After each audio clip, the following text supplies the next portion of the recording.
कन्या का विवाह धर्म के साथ हुआ और प्रत्येक कन्या से एक एक पुत्र की प्राप्ति हुई। और उनमें से जो सबसे छोटी कन्या थी जिसका नाम था मूर्ति, परंपरा समझ में आई। मनु और शत्रुपा की कन्या हुई प्रसूति और प्रसूति की कन्या हुई मूर्ति। मूर्ति नाम की कन्या का विवाह धर्म के साथ कराया गया और धर्म और मूर्ति से भगवान नर नारायण का जन्म हुआ।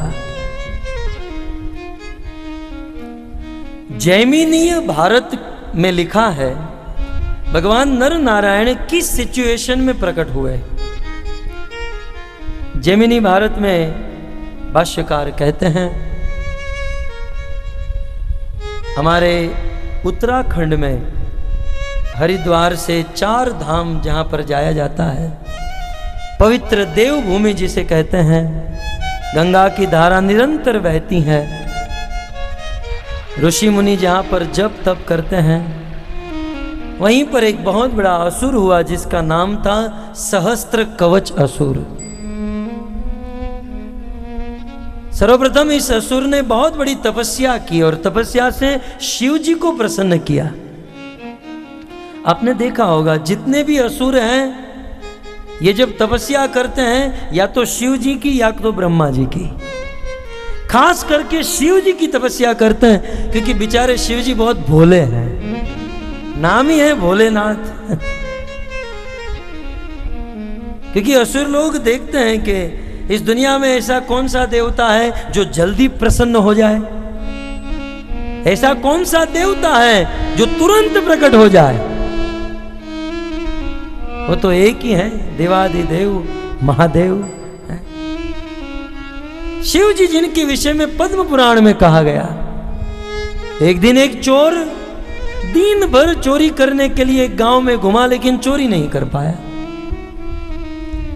रात के 12 बजे चोरी नहीं हुई, सोचा कल क्या खाऊंगा, और बिल्कुल सामने शिव जी का एक मंदिर था। और आप सब जानते हैं मंदिर में वह घंट होता है, वह बेल होता है। उस चोर ने सोचा कि इस बेल को चुरा लूंगा, भंगार में बेच दूंगा, जो भी पैसे आएंगे वड़ा पांव खाकर दिन बिता लूंगा। वह चोर गया शिव जी के मंदिर में। अब दोपहर को 12 बजे मंदिर में कोई नहीं होता, रात को कौन जाए। शिव जी के मंदिर में गया।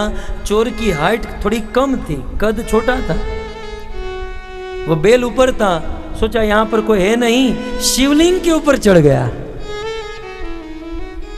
कोई था नहीं आजू बाजू में, शिवलिंग के ऊपर चढ़कर उस घंट के नट बोल निकालने लगा। जैसे ही नट बोल खोल रहा था अचानक प्रकाश पुंज हुआ और उस प्रकाश में से शिव जी प्रकट हुए, हाथ में त्रिशूल लेकर भोलेनाथ प्रकट हुए और चोर को पसीना छूट गया। बोले मैं शिवलिंग के ऊपर चढ़ गया, चोरी करने आया, निश्चित ये त्रिशूल से आज मुझे मार डालेंगे। वह चोर वह सारा सामान वहां छोड़कर वहां से भागा। चोर आगे आगे, शिव जी पीछे पीछे, पीछा नहीं छोड़ा। चोर ने सोचा ये मुझे आज मार डालेंगे।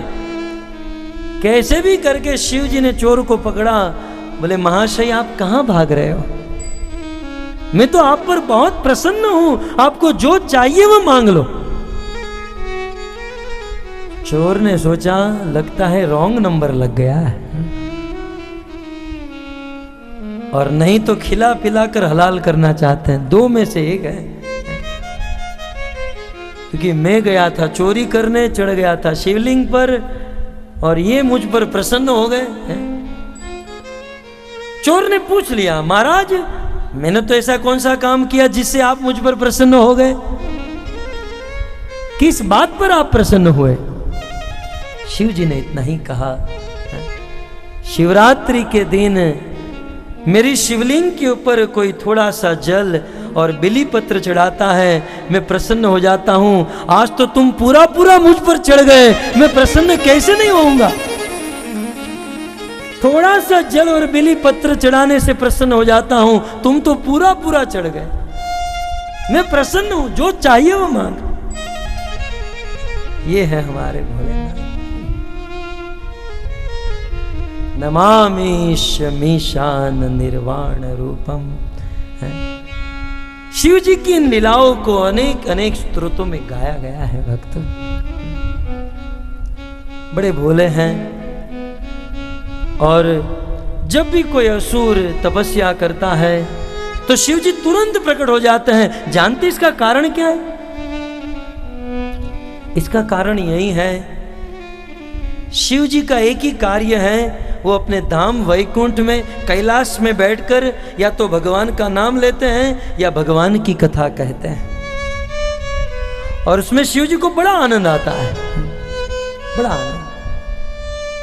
भगवत नाम लेते हुए, भगवत कथा करते हुए शिव जी रात दिन रमते रहते हैं, और उसमें यहां से कोई पुकारता है, शिव जी डिस्टर्ब हो जाते हैं, सोचते हैं ये मुझे डिस्टर्ब कर रहा है, जल्दी जाकर उसे छोड़कर निपटा कर आऊं ताकि मैं मेरा भजन कर पाऊं। शिव जी को भजन में डिस्टर्ब होता है, इसलिए तुरंत प्रकट हो जाते हैं।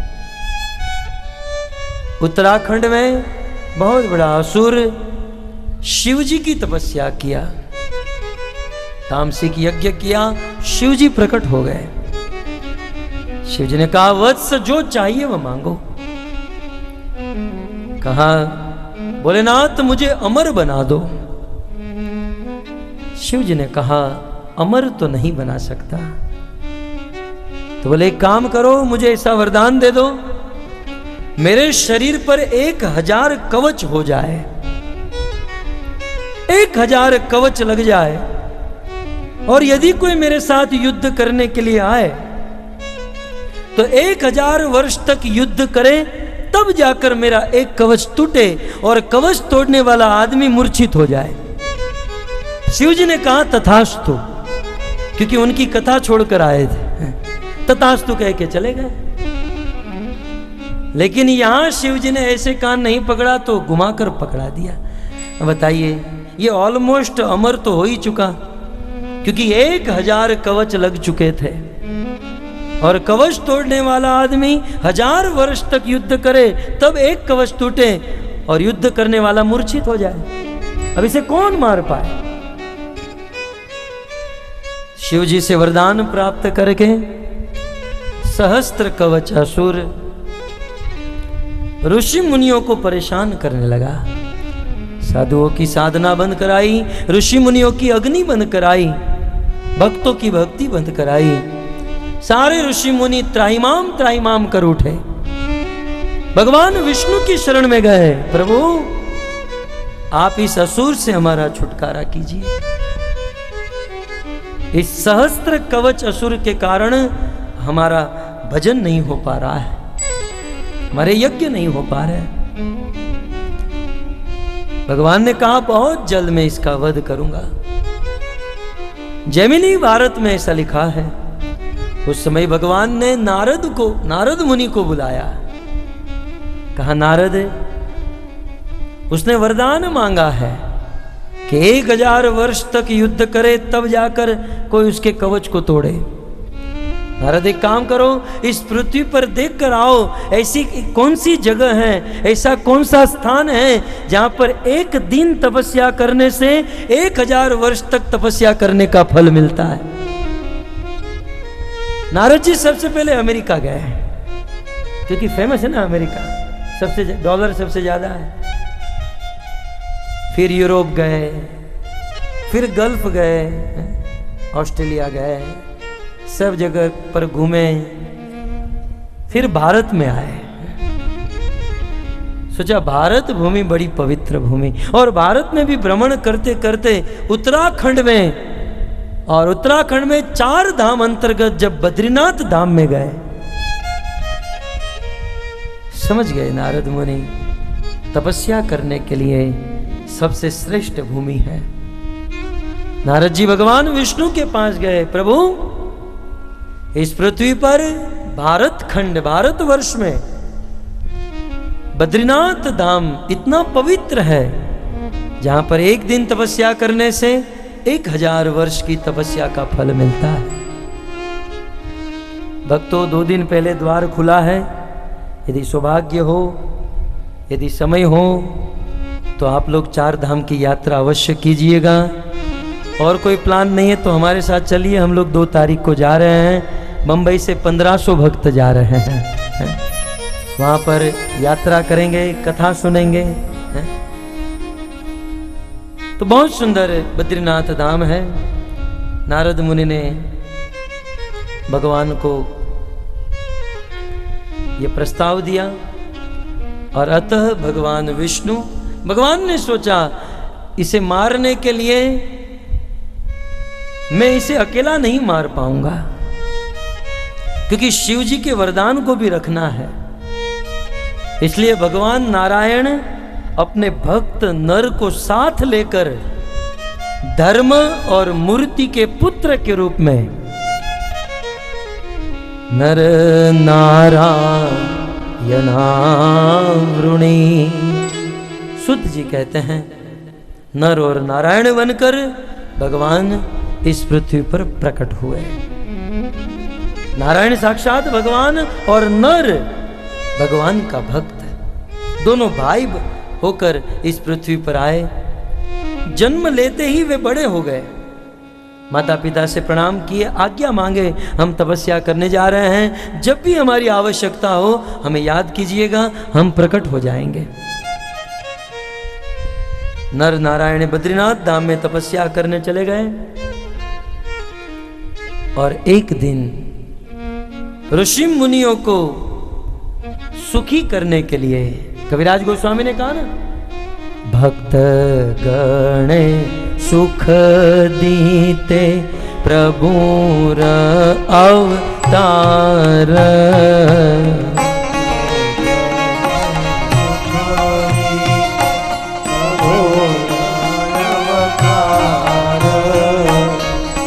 इन 7 दिन की कथा में हमने चैतन्य चरितामृत से कविराज गोस्वामी की इन 2 पंक्ति का आश्रय लिया है। इन 2 पंक्ति के आश्रय पर ये 7 दिन के अवतार की कथा।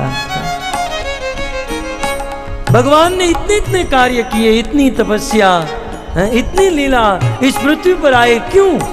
कहते हैं भक्त गणे सुख दीते प्रभुर अवतार। गाइए,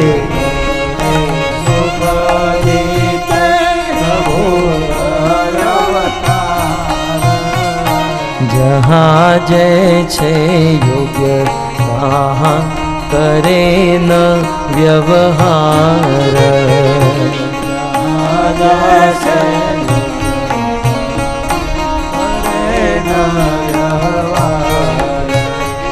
कबूतलों की करीति जिन इतर जन,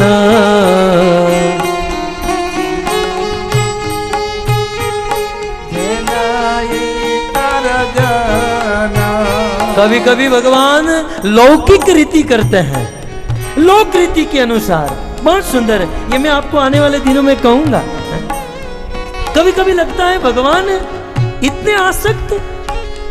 राम अवतार में जब सीता का हरण हुआ तो सीता के विरह में इतना रोए, आज का पागल भी इतना नहीं रो सकता।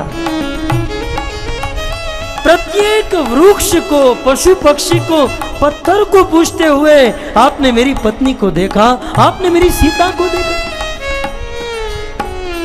हनुमान जी महाराज कहते हैं यदि भगवान चाहे तो 1 सेकेंड में करोड़ों सीता प्रकट कर दे, लेकिन दिखाते हैं भगवान कि लोक में रहकर लौकिक रीति कैसे निभानी चाहिए। कृष्ण अवतार में जब सत्राजित की मृत्यु हुई, सत्राजित भगवान के ससुर थे, कुछ गड़बड़ की थी उन्होंने, इसलिए वे मारे गए। लेकिन जब कृष्ण को पता चला तो सबसे ज्यादा कृष्ण रोए। रुक्मिणी ने सोचा, सत्राजित की कन्या सत्यभामा ने सोचा, मेरे पति अपने ससुर से इतना प्रेम करते हैं, उनकी बेटी से भी ज्यादा रोए। वहां पर भगवान ने यह नहीं कहा हम शरीर नहीं, हम आत्मा है। बुद्धिमान व्यक्ति वो है जो समय आने पर आंखों से 2 आंसू गिरा दे। बुद्धिमान व्यक्ति वो है जो अवसर आने पर थोड़ा हंस दे, है? कुछ लोग तो इतनी गंभीरता लेकर बैठते हैं, इतनी गंभीरता, मुंह पर हंसी आती ही नहीं, बहुत बड़ा ताला मारकर बैठे हैं। अवसर आने पर हंसे, अवसर आने पर रोए। लौकिक विधि को निभाना चाहिए, भगवान ने सिखाया। कहते हैं कभूत लौकिक रीति जिन इतर जन, कभूत लौकिक रीति जिन इतर जन, कभूत लौकिक रीति जिन इतर जन,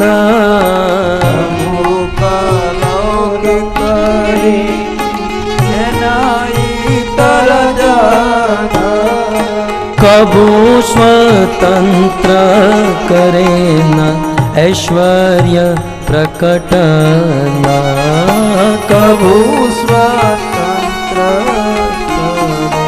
ऐश्वर्य प्रकटना, कबू स्वतंत्र करे ऐश्वर्य प्रकटना, कबू स्वतंत्र करे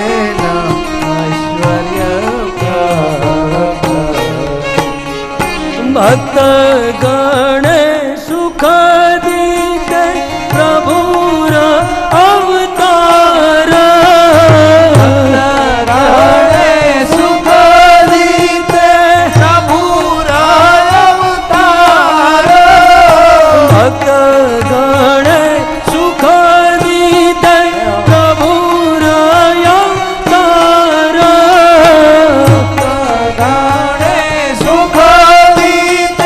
प्रभुर अवतार,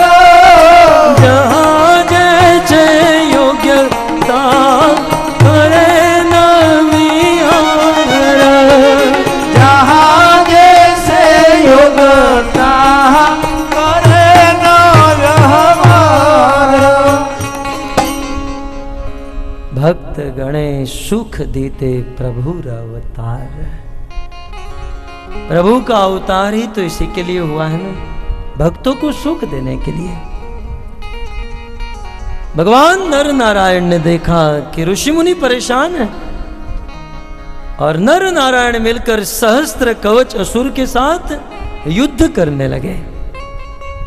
बहुत सुंदर बुद्धिमानी से सर्वप्रथम भगवान नारायण सहस्त्र कवच असुर के साथ युद्ध किए, 1000 वर्ष तक युद्ध, और युद्ध करते करते सहस्त्र कवच असुर का प्रथम कवच टूट गया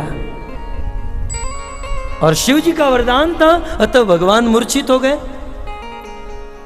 भगवान मूर्छित हुए तो नर आए, नर सहस्त्र कवच असुर के साथ युद्ध किए, 1000 वर्ष तक युद्ध, दूसरा कवच टूटा, तब तक भगवान जीवित हो गए। पुनः युद्ध करके तीसरा कवच, तब तक नर जीवित हुआ। नर नारायण ने मिलकर सहस्त्र कवच असुर के 999 कवच तोड़ दिए और अब सहस्त्र कवच असुर समझ गया कि ये दोनों मिलकर निश्चित मुझे मार डालेंगे। केवल एक अंतिम कवच बचा, तब सहस्त्र कवच असुर सूर्य के तेज में, सूर्य में जाकर विलीन हो गया। ऋषि मुनियों को इस असुर से मुक्त कर दिया। आगे यह कथा है महाभारत में, जब देवी कुंती ने देवताओं का आवाहन किया। सर्वप्रथम देवी कुंती ने सूर्य देवता का आवाहन किया और सूर्य देवता से उनको एक संतान की प्राप्ति हुई। वह संतान और कोई नहीं, ये सहस्त्र कवच असुर ही था। 999 कवच टूट गए थे, एक कवच बचा था। इसलिए कुंती पुत्र को सूर्य से जो प्रकट हुआ, जन्म से ही उनके शरीर पर कवच, उनका नाम हुआ कर्ण।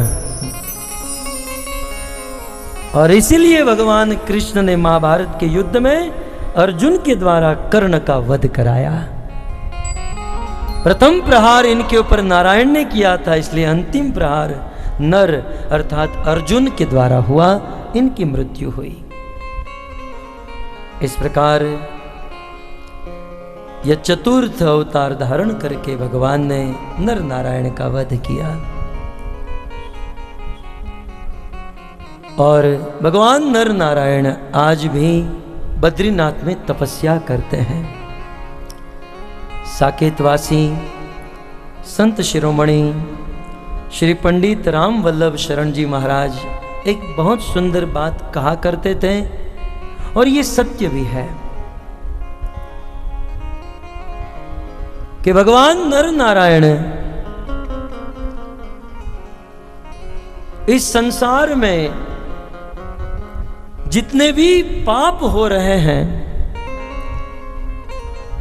इस पृथ्वी को, इस संसार को पापों से मुक्त करने के लिए आज भी बद्रीनाथ धाम में तपस्या कर रहे हैं।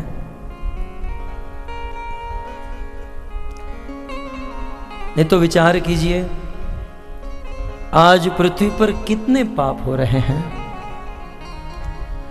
द्वापर युग में कुछ राजा महाराजा आसुरी वृत्ति को प्राप्त हुए, जीव हिंसा करने लगे, गायों की हत्या करने लगे, पृथ्वी भारी हो गई, ब्रह्मा के शरण में गई। आज तो कितनी गायें कट रही हैं, कितने पाप हो रहे हैं। आज जितने पाप पृथ्वी पर हो रहे हैं, इस पापों से पृथ्वी अपने स्थान पर नहीं टिक सकती। ये धरती अपने स्थान पर रह नहीं सकती। इस धरती का कब का प्रलय हो चुका होता भक्तों, आज जितने पाप इस पृथ्वी पर हो रहे हैं। बस भगवान नर नारायण बद्रीनाथ में खड़े खड़े संसार में सभी जीवों के बदले वे स्वयं तपस्या कर रहे हैं। स्वयं भगवान नर नारायण सभी जीवों के बदले वहां जाकर तपस्या करते हैं, कर रहे हैं, और पृथ्वी के पाप को हर रहे हैं। और महात्माओं का यह मानना है कि इस दुनिया में सबकी तपस्या भगवान नर नारायण करते हैं बद्रीनाथ धाम में।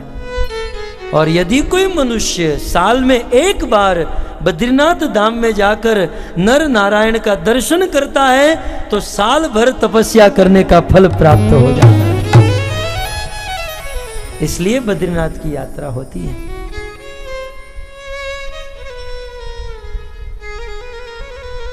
तो चतुर्थ अवतार भगवान नर नारायण का। पांचवा अवतार भगवान कपिल देव का। आइए सूर्य ऐलान करते हैं। पंचम कपिलो नाम सिद्धेश काल विप्लुतम प्रोवाचा सूर्ये सांख्यम हीर्यणम। पंचमा कपिलो नाम, पांचवा अवतार भगवान कपिल के रूप में हुआ। सिद्धेश काल विप्लुतम, ये भगवान कपिल देव संसार में समस्त सिद्ध जनों के अधिपति रहे।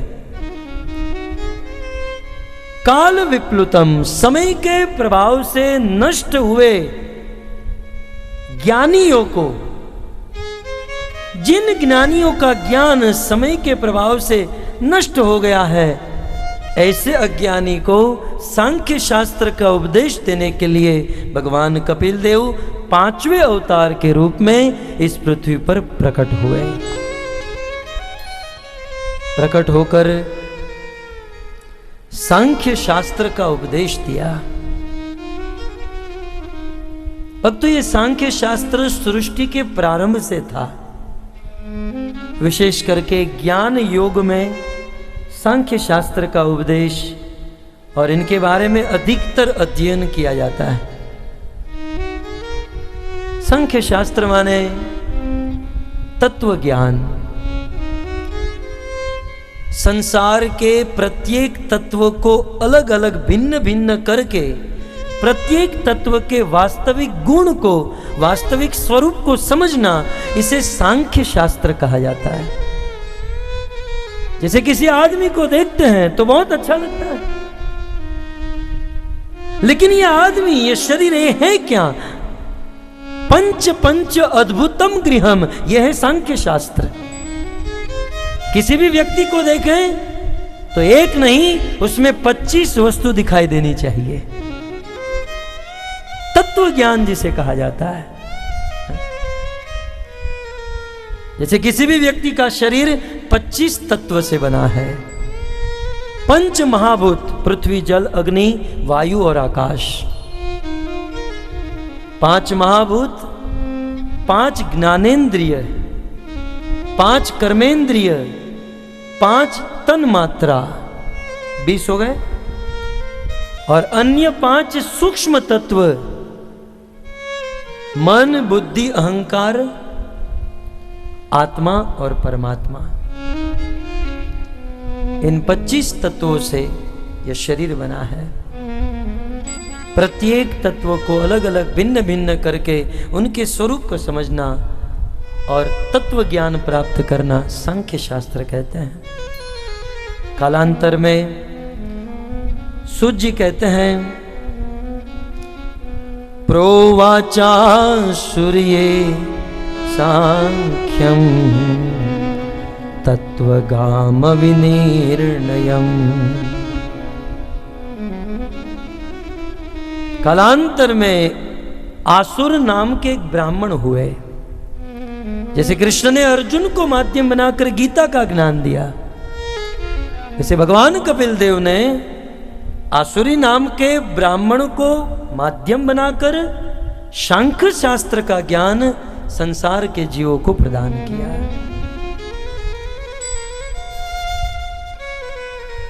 भगवान कपिल देव का जन्म बहुत सुंदर है भक्तों। प्रायः माता पिता की इच्छा होती है हमारे बेटे संस्कारी हो, सुशील हो, सुंदर हो। भगवान कपिल देव का जन्म कैसे हुआ? मनु महाराज की 5 संतान, उनमें से एक कन्या का नाम था देवहूति। और बचपन से ही देवहूति की भगवान में रति मति गति पूर्ण रूप से लगी हुई थी। 16 साल की हुई, पिता मनु महाराज ने कहा, बेटा तुम्हारा विवाह कराना चाहते हैं, तुम्हें कैसा वर चाहिए? आज की लड़की होती तो कहती ना, पैसे वाला होना चाहिए, बहुत बड़ी गाड़ी होनी चाहिए, बंगला होना चाहिए, घर पर नौकरानी होनी चाहिए। मनु महाराज की कन्या, ये पूरे ब्रह्मांड के राजा, 71 चतुर्युग तक जिसका राज चलता है, ऐसे मनु महाराज की बेटी ने कहा, पिताजी लड़का कैसा भी हो, कितना भी दरिद्र हो, बस मेरी तो एक ही इच्छा है, मैं जीवन भर भजन करना चाहती हूं, मुझे कोई भक्त पति मिल जाए। भक्त पति।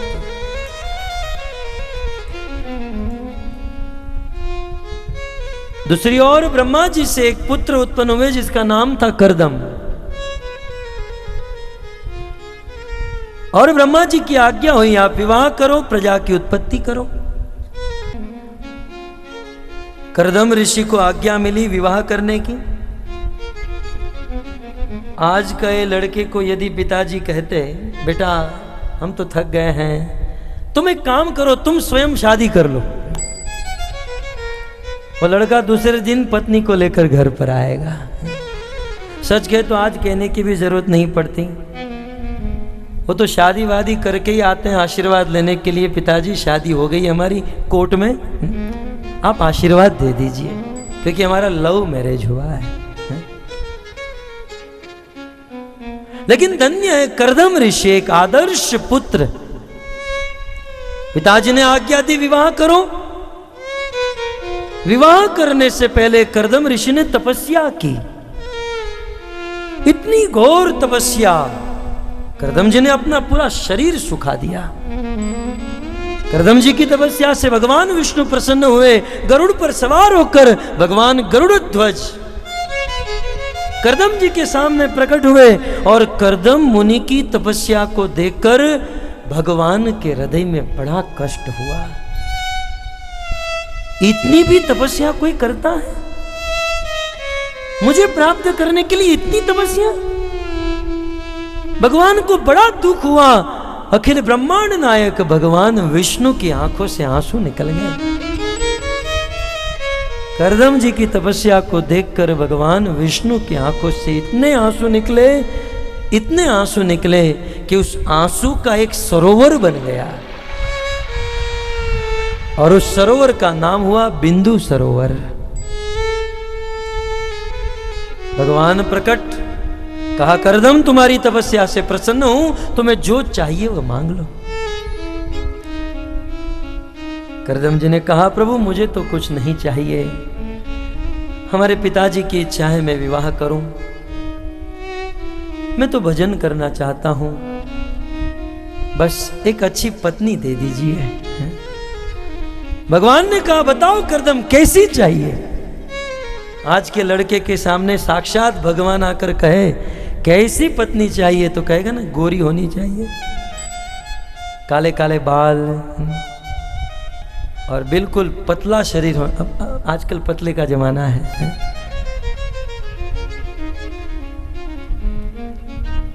लेकिन धन्य है करदम ऋषि। कहा प्रभु रूप की किसे पड़ी है, मुझे रूप नहीं चाहिए, रूप कुछ भी हो, आपकी कृपा से मेरे प्रारब्ध में जो भी रूप लिखा है, मुझे तो गुण चाहिए। कोई गुणवान, कोई सुशील, कोई भक्त पत्नी मिल जाए तो मैं जीवन भर तक भजन कर सकूं, क्योंकि गृहस्थ जीवन की गाड़ी दो चक्के पर चलती है। दोनों चक्का समान हो तो गाड़ी बहुत अच्छे से चले हैं।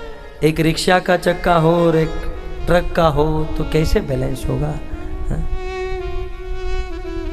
कोई भक्त पत्नी मिल जाए ऐसा आशीर्वाद दीजिए। भगवान ने कहा करदम आज से ठीक 3 दिन के बाद इस ब्रह्मांड के राजा मनु अपनी बेटी का हाथ तुम्हारे हाथ में देने आएंगे। भगवान गए और जैसा कहा वैसा ही हुआ। महाराज मनु सोने के रथ पर सवार होकर अपनी बेटी देवहूति को लेकर करदम जी की कुटिया में आए। अपनी बेटी का हाथ करदम जी के हाथ में रखने का निवेदन किए। करदम आप मेरी बेटी का पानी ग्रहण करो। करदम ऋषि ने कहा कि मैं पहले से क्लेरिफिकेशन करना चाहता हूं, आप इतने बड़े राजा और मैं झोपड़ी में रहने वाला फक्कड़ बाबा, आपकी बेटी राज परिवार में पली बड़ी हुई है पर मेरे पास क्या है? कुछ नहीं। क्या आपकी बेटी मेरे साथ पूरा जीवन बिता पाएगी? मनु महाराज ने कहा हमने तो हमारी बेटी को बहुत समझाया है, हमने तो जान लिया है, तुम्हें कंफर्म करना है तो तुम मिल लो। मनु महाराज बाहर निकले, अपनी बेटी को अंदर भेजे। आज भी ऐसी सिस्टम है। लड़की की जब मंगनी तय हो रही हो जो और जब अंतिम दौर चल रहा है तो एक अलग कमरे में लड़के को साथ बैठकर कुछ आपस में प्रश्न उत्तर पूछने का मौका मिलता है। भागवत हमें यह भी सिखाता है विवाह के समय, मंगनी के समय क्या बात करनी चाहिए। नहीं तो आज तो जानते ना, लड़के लड़की जहां जीवन का प्रश्न है, जीवन समर्पित करना है, जहां पूरा जीवन एक साथ बिताना है, ऐसे लड़के लड़की की मीटिंग होती है 5 मिनट के लिए। उस समय लड़का पूछता है बताओ तुमने अंतिम फिल्म कौन सा देखा था?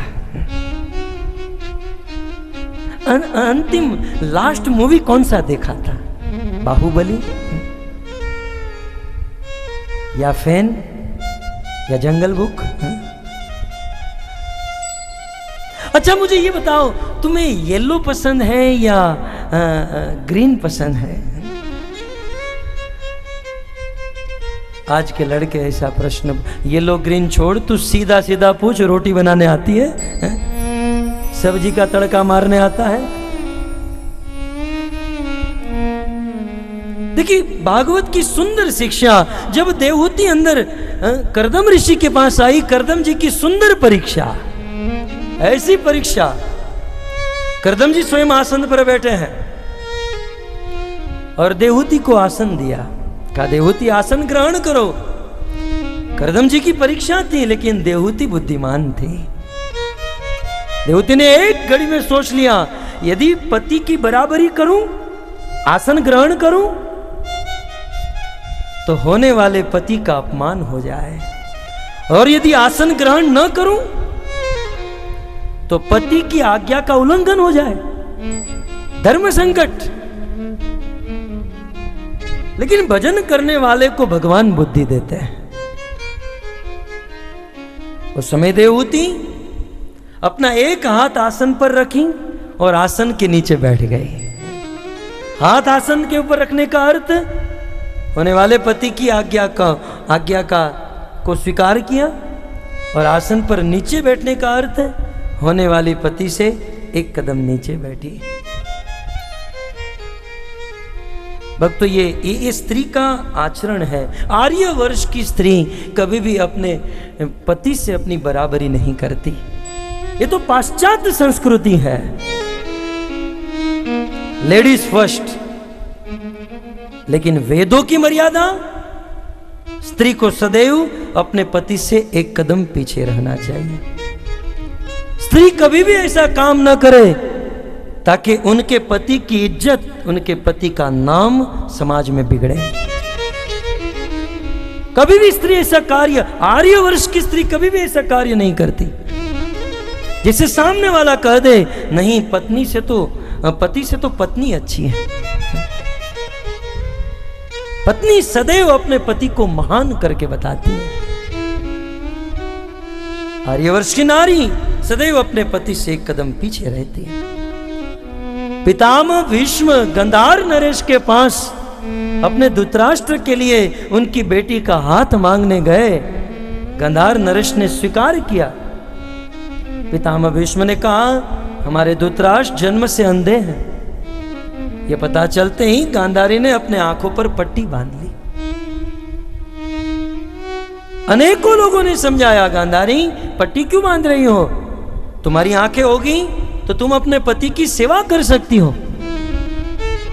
उस सती साध्वी नारी गांधारी ने कहा कि सेवा करते करते यदि किसी दिन एक बार भी मेरे मन में ऐसा हो जाए कि मैं तो आंख वाली और मेरा पति अंधा, मेरे मन में एक बार भी ऐसी भावना आने से मेरा पतिव्रता धर्म नष्ट हो जाएगा।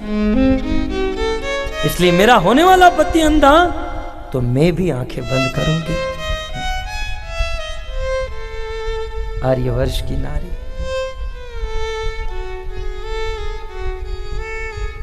आजकल किसी शादी में जाते हैं, किसी ब्याह में जाते हैं, तो ये एक मर्यादा हुआ करती थी, पति आगे चले, पत्नी 2 कदम पीछे चले।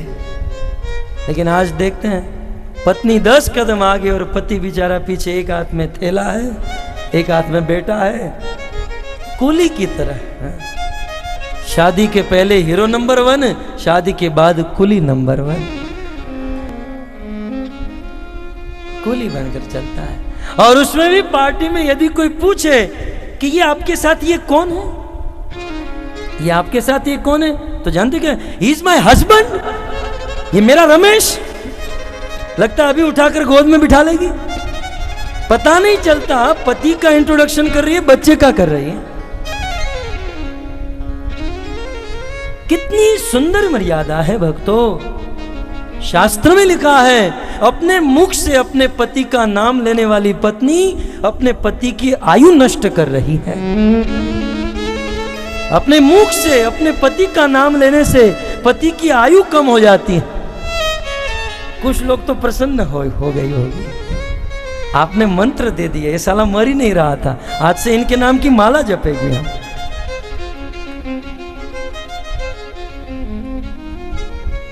लेकिन यदि हम चाहते हैं कि हमारे पति जुग जुग जिए, यदि हम चाहते हैं कि हमारे पति की उम्र लंबी हो, तो हमें कभी भी हमारे मुख से उनका नाम नहीं लेना चाहिए। तो कैसे पुकारना चाहिए?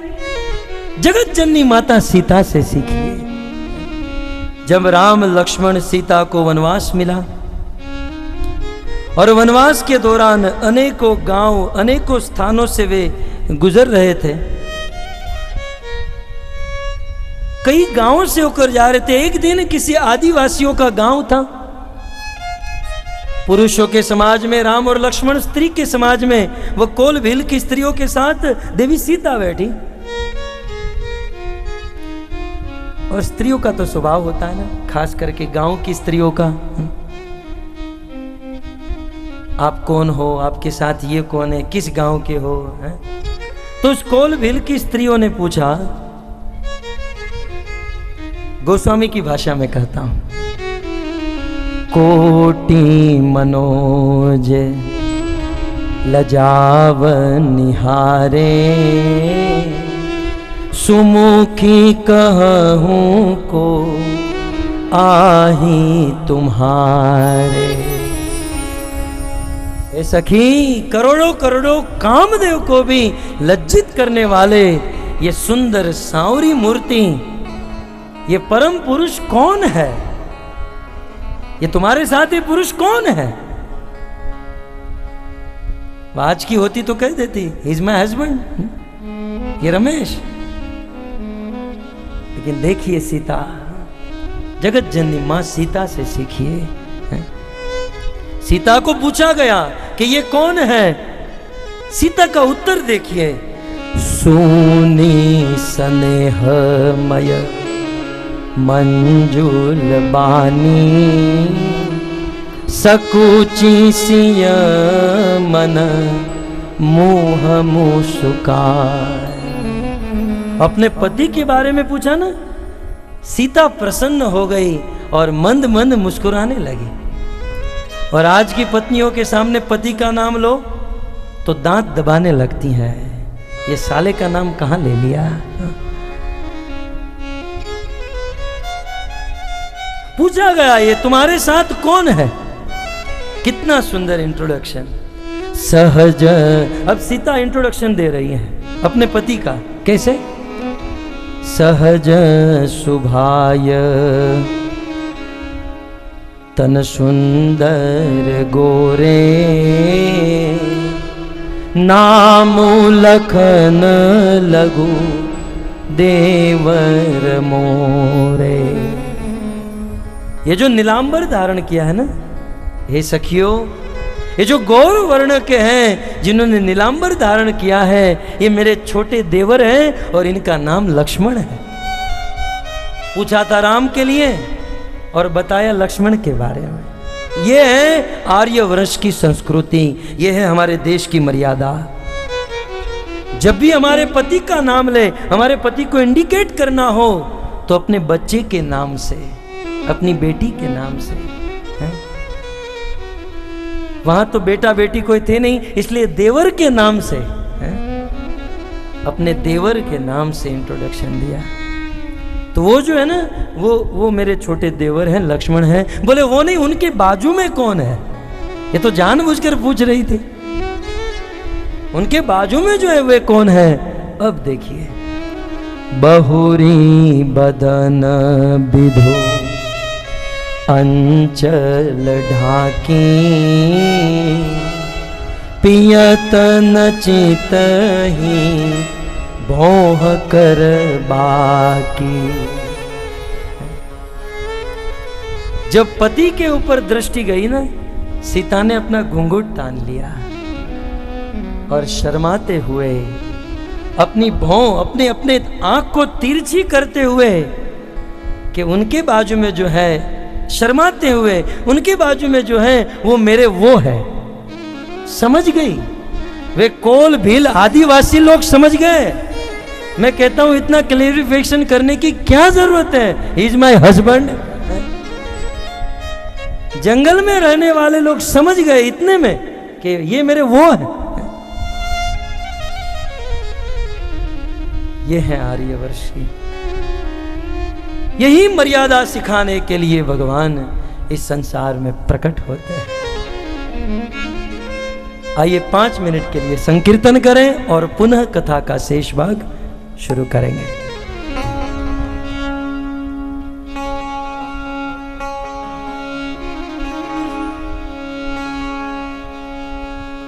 खड़े होकर भाव से हरि हरि। हरे कृष्णा कृष्णा कृष्णा हरे हरे, हरे राम राम राम हरे हरे, हरे कृष्ण कृष्ण हरे हरे, हरे राम हरे हरे हरे, हरे कृष्ण कृष्ण कृष्ण हरे हरे, हरे राम राम राम हरे हरे, हरे कृष्ण कृष्ण कृष्ण हरे हरे, हरे राम राम राम हरे हरे, हरे कृष्ण कृष्ण कृष्ण हरे हरे, हरे राम राम राम हरे हरे, हरे कृष्ण कृष्ण कृष्ण हरे हरे, हरे राम राम राम हरे हरे, हरे कृष्ण कृष्ण भाव से कृष्ण हरे नाचते हुए, हरे राम राम राम राम हरे हरे, हरे कृष्ण कृष्ण हरे हरे, हरे राम राम हरे हरे, हरे कृष्ण कृष्ण कृष्ण हरे हरे, हरे राम राम राम हरे हरे, कृष्ण कृष्ण कृष्ण हरे हरे, हरे राम राम राम हरे हरे,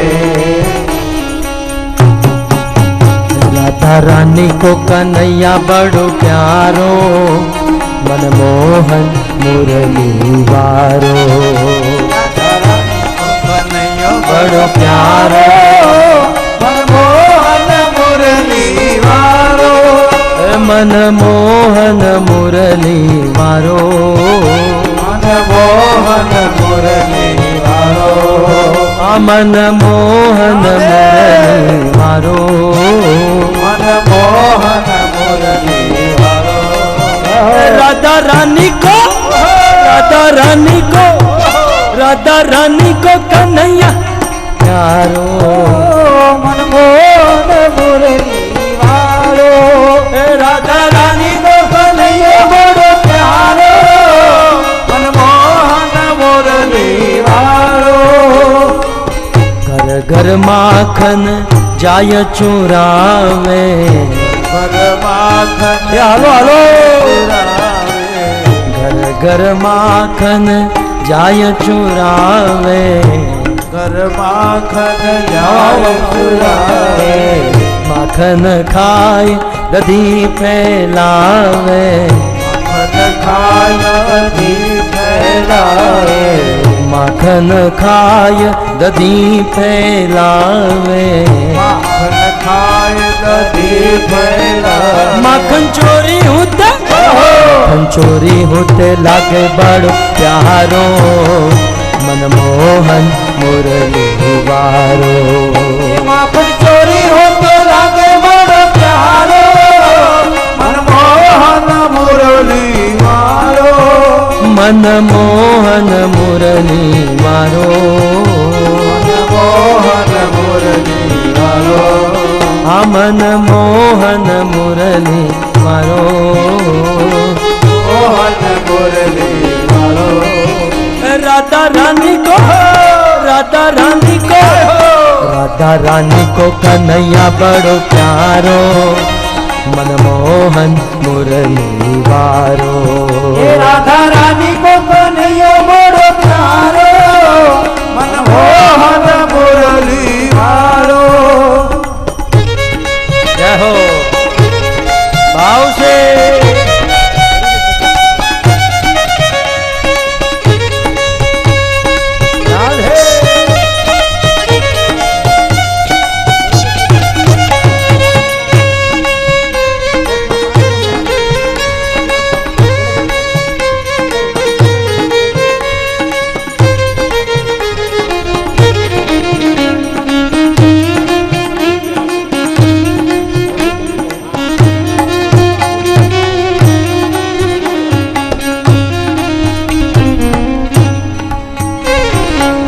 पनघट पे जल भरन न देवे, घट पे भला भरन न देवे, पनघट पे जल भरन न देवे, घट पे जल भरन न देवे, गगरी भरी शीश लुढ़कावे, भरी शीश लुढ़कावे, गगरी भरी शीश लुढ़कावे, भरी शीश लुढ़कावे। गगरी फोड़े होते, गगरी फोड़े होते, गगरी फोड़े होते लागे बड़ो प्यारो, मनमोहन मुरली वारो।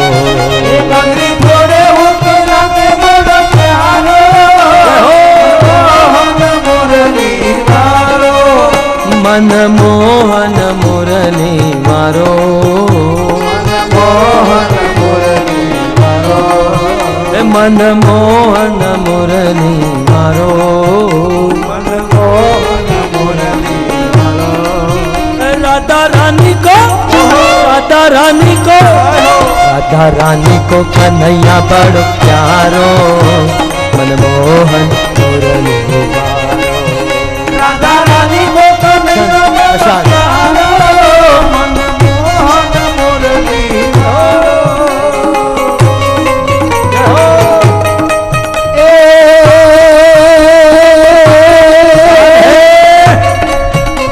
ऐसा उचारो भेद बुलारो, बनी बहारो मुजल तारो, तोर दतार मयूर पुकार, हरि का तार बने सारो, हरि समारो समारो, नंद तुम्हारो कबीर चादी, एक राधे प्यारी में बलिहारी, गोकुलियावो गिरधारी रे तमे गोकुलयावो, गिरधारी रे तमे गोकुलयावो, गिरधारी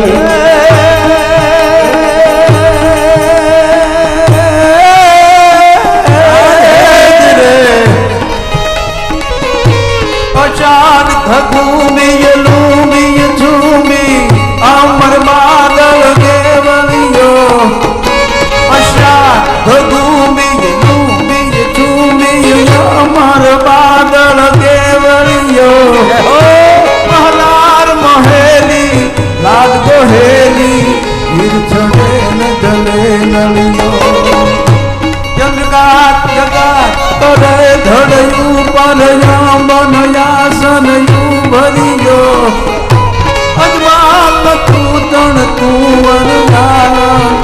સોય તણી રથ સાંભળ્યો રે મુન સોય તણી રથ સાંભળ્યો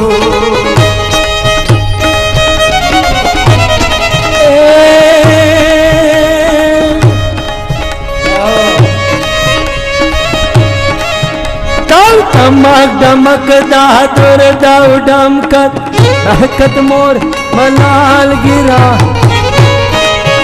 दाव पियु पियु शवन पुकारत चातक पियु पियु कोकिल कंठ गिरा गड़ड़ गड़ड़ नव हो गड़ा कर गड़ड़ गिरिवर शिखर बने परड़ परड़ पद गूंगर रंग भर सुंदर श्याम रमेरा जी रंग भर श्याम रमेरा जी रंग भर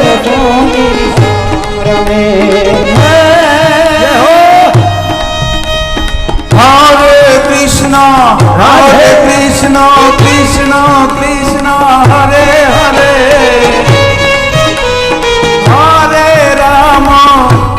राम राम राम हरे हरे राम राम हरे हरे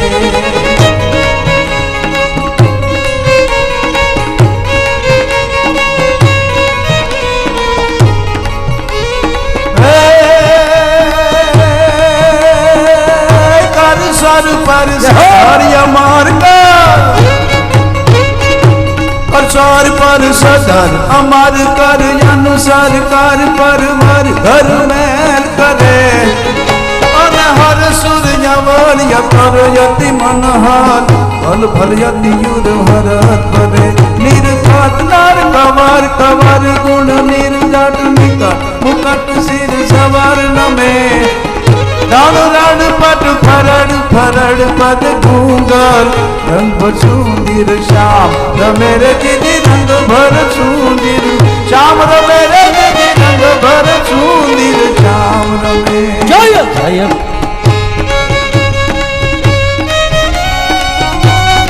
जय प्रभु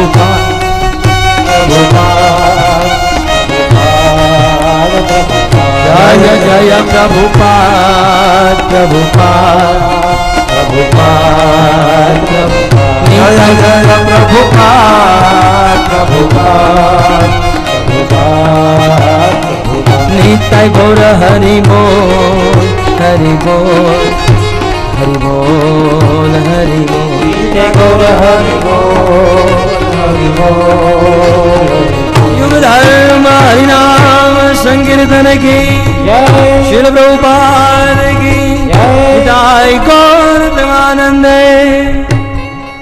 सवयो विदो स एव साधु सुकृतो मोक्ष द्वार अपावृतम्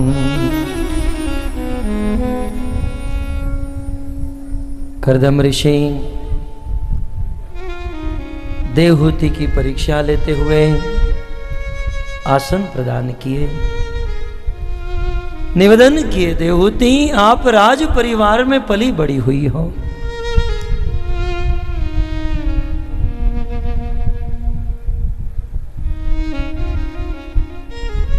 आप अपना जीवन, आप अपना पूरा जीवन मेरे साथ बिता पाओगी। देवी देवहूति ने कहा, आप जैसे भक्त की सेवा करने का अवसर मिले तो एक जीवन नहीं, मैं आपके साथ 7 जीवन बिताने के लिए तैयार हूं। कर्दम और देवहूति का विवाह हुआ।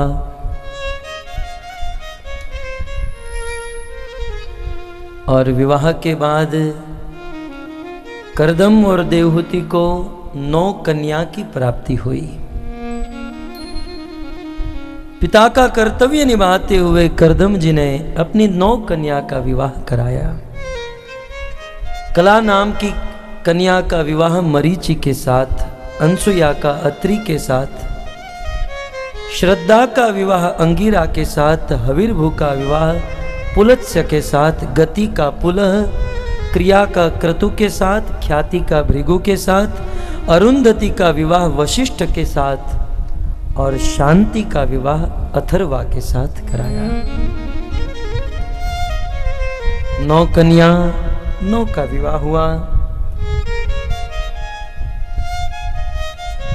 और अब करदम और देवहूति को पुत्र के रूप में एक सुंदर पुत्र का जन्म।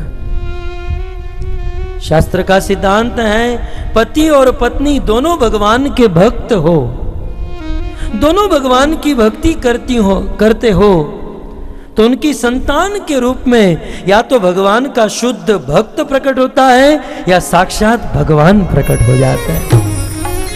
और ऐसा ही हुआ, दोनों पात्र, दोनों ओर से भगवान का प्रेम, दोनों कृष्ण की भक्ति की परम चरम सीमा में स्थित, और इसीलिए इनके पुत्र के रूप में साक्षात भगवान विष्णु कार्तिक शुक्ल और पूर्णिमा के दिन साक्षात भगवान विष्णु कपिल देव के रूप में प्रकट हो गए। श्री कपिल देव भगवान की जय। भगवान कपिल देव का जन्म हुआ और बहुत सुंदर श्रीमद् भागवत के चतुर्थ स्कंद के 25वें अध्याय में भगवान कपिल देव ने माता देवहूति को सुंदर उपदेश दिया। हमारे मुंबई में जुहू मंदिर में 22 दिन तक शिल प्रभुपाद ने भगवान कपिल देव के उपदेश पर प्रवचन किया था। बहुत सुंदर भगवान कपिल देव का भक्ति परक उपदेश। समय के अभाव में आपको ये उपदेश नहीं बता पाए, परंतु भगवान कपिल देव के उपदेश से माता देवहूति का सारा दुख दूर हो गया। भगवान कपिल देव के दिव्य कर्म है। गंगा को पृथ्वी पर प्रकट करने के पीछे एक हाथ भगवान कपिल देव का था। जिस भगवान कपिल देव ने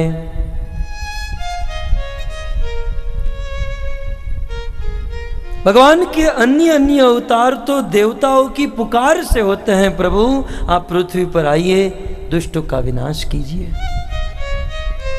मैत्रेय ऋषि कहते हैं किसी के बुलाने पर नहीं, भगवान स्वयं स्वतः अपने से प्रकट हुए। अन्य अवतारों में भगवान ने शस्त्र उठाए, लेकिन इस अवतार में भगवान ने अस्त्र शस्त्र नहीं उठाए। अन्य अवतार में भगवान ने दुष्टों का विनाश किया, इस कपिल अवतार में भगवान ने दुष्टों के हृदय में जो दुष्टता है उस दुष्टता का विनाश किया। ज्ञान रूपी तलवार से संसार के जीवों के अज्ञान को दूर किया, हृदय की दुष्टता को दूर किया। भगवान कपिल देव के उपदेश को यदि कोई ध्यान से सुने तो वह संसार से विरक्त हुए बिना रह नहीं सकता। कपिल देव के उपदेश को सुनकर कोई भक्त बने बिना नहीं रह सकता है। माता देवहूति ने पूछा था कि दुख से मुक्त होने के लिए क्या करना चाहिए। भगवान कपिल देव ने कहा दुखों का वास्तविक कारण संसार का बंधन है और बंधन का कारण है आसक्ति। जब तक संसार की व्यक्ति और संसार की वस्तुओं से की जो आसक्ति है उनसे मुक्त नहीं होंगे, तब तक न तो दुख से न तो बंधनों से मुक्त हो पाएंगे। इसलिए संसार के लोगों की, संसार की वस्तु और व्यक्ति की आसक्ति से मुक्त हो जाए। लेकिन ये बहुत मुश्किल है। माता देवहूति ने पूछा कोई सरल उपाय। भगवान कपिल देव कहते हैं स एव साधुषु कृते मोक्ष द्वार अपावृतम। आज हमारे हृदय में संसार के प्रति संसार का धन, गाड़ी, बंगला, ऑफिस या संसार की कोई वस्तु, कोई व्यक्ति के प्रति जो आसक्ति है, जो अटैचमेंट है, आसक्ति सबके हृदय में है। ऐसा कोई नहीं है जो आसक्त न हो, कहीं ना कहीं कोई आसक्त है। लेकिन संसार में जो आसक्ति है, वही आसक्ति यदि साधुओं में कर ली जाए तब तो मुक्ति का द्वार खुल जाए। सएव साधुषु कृते मोक्ष द्वार अपावृतम, मुक्ति का द्वार खुल जाए। इसलिए साधुओं में आसक्ति करनी चाहिए। तब माता देवहूति ने पूछा, साधु कौन है? क्योंकि आज के दिनों में डॉक्टर को पहचानना आसान, डिग्री देखकर पहचान सकते हैं। आज के युग में डॉक्टर को पहचानना आसान है, पुलिस को पहचानना आसान, वकील को पहचानना आसान, इंजीनियर को पहचानना आसान, लेकिन साधु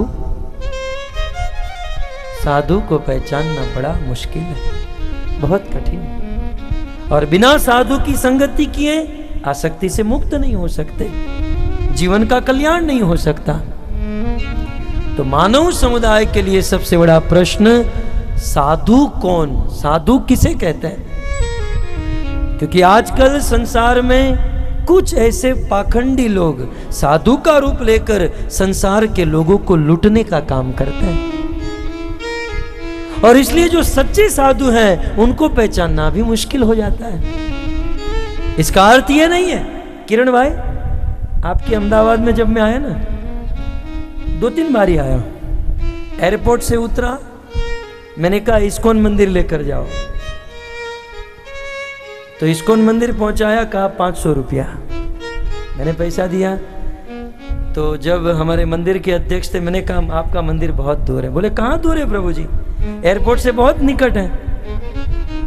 मैंने कहा मुझे तो 1.5 घंटा घुमा कर लाया। बोले वो अहमदाबाद का रिक्शा वाला था। पूरी दुनिया में, मैं ऑस्ट्रेलिया गया तो भी वहां पर अहमदाबाद के रिक्शा वाले फेमस हैं। आपको सीधे नहीं लेकर जाएंगे, घुमा फिरा कर लेकर जाएंगे। इसका अर्थ यह है कि सारे रिक्शा वाले खराब है? नहीं। 2, 5, 10 यदि ऐसे निकल गए तो हम ये आरोप नहीं कर सकते कि सारे रिक्शा वाले। 2, 5, 10 साधु ऐसे बिगड़े हुए हैं, इसका अर्थ यह नहीं कि सब खराब है। लेकिन फिर भी साधु को पहचानना होगा शास्त्र की दृष्टि से, क्योंकि यह गंभीर विषय है। इसलिए साधु की पहचान क्या है, यह कल शाम को 7 बजे बताया जाएगा और अन्य अवतारों की कथा आगे चलाई जाएगी। हरे कृष्ण।